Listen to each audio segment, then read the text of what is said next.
would have come out to say it. They are part of us. The UN is there. The USAID is there. None of these people would have just kept quiet.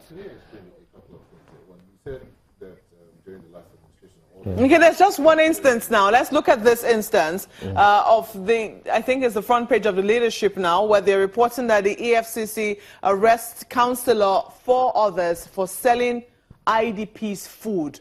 That is definitely one instance where this is not the same instance you're talking about. So perhaps this is a little more rife than you're willing to admit. No, you see, you are getting it wrong. I am not saying that there are no cases of wrongdoings in terms of these IDPs. I have always admitted that there are challenges. The last time, I was the one who issued a statement saying the governor had called on the commissioner of police to ensure that officials that were caught were prosecuted. That is beyond even admitting a problem. We are talking about getting them prosecuted. There are cases like that. But the point I'm trying to say is that the impression being created, like you mentioned, that the governor gave a directive that rice should be sold to buy firewood. I mean, it's just ridiculous.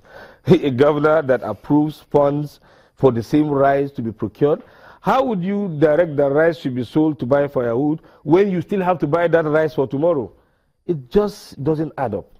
So the fact of the matter is that there are challenges, no two ways about that. Measures are being taken, but then there's a lot of politics on this issue of IDPs. You said here that you received 200 million as donation.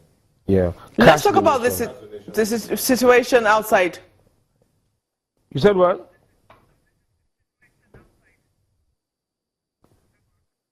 Let's talk about the situation outside the IDP camps. You know, those who are not within the IDP camps, although, you know, there are also huge questions around the current situations in some of the IDP camps. But then there's also huge concern for those who are not in the camps and how it is that the state government is able to reach them with the aid with the necessary assistance for these people.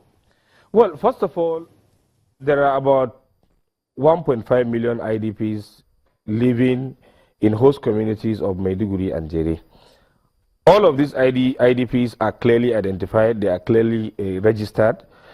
The Borno State Emergency Management Agency is working with the International Organization on Migration, which is a UN body that specializes in tracking the movement of IDPs. In other words, we know where these IDPs live within the host communities, and we have a mechanism through which food aid reaches them. For instance, the World Food Program introduced a conditional cash transfer last year, in which they transfer some amount of money using, in collaboration with Aide.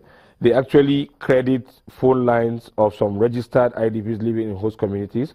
And when these IDPs receive the alert, they take it to Airtel. The Airtel retrieves the information and gives them the cash. That is one aspect of it. And then the state government also distribute food aid to these IDPs. They are in different communities through the IOM.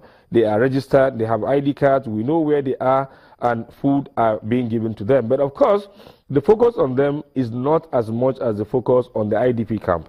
Because we believe that who has nowhere to stay, who chooses to go to the IDP camp, is the most distressed. Anybody who stays who lives in host community is not as distressed as the one in the IDP camp. But then, like the Governor Shetima has started talking about, in the last couple of months, the entire focus now seems to be mainly on the IDP camp. So much that IDPs living in host communities are beginning to find the IDP camps more attractive. Like I did mention during my last visit here, that at some point we had 152,000 IDPs within the 17 formal camps in Maiduguri and Jere.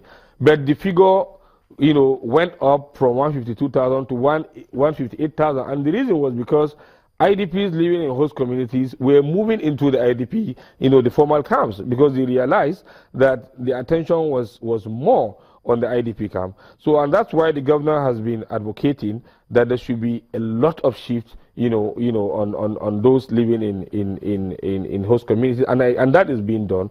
The governor has always been concerned about that. And if you remember, there was a time we had Food for All initiative. It was purposely initiated because of IDPs in host communities. And if you go through the budget presentation, the 2017 budget that the governor presented, he did mention that in 2017 we are starting a food distribution, and what he has in mind are those IDPs living in host communities. We are supposed to start it quarterly. January is coming to an end.